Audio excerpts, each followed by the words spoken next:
പണിയായതും കൊണ്ട് ചെറിയൊരു പണിയുണ്ട്.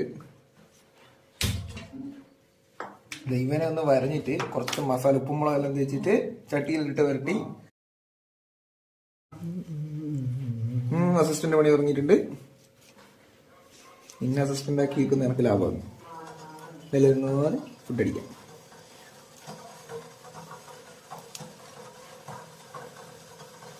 ഉച്ചക്കൊണ്ട് എത്തി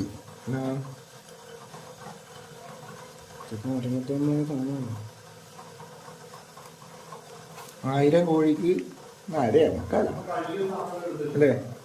അങ്ങനത്തെ ഒരു ചെല്ലില്ലടാ.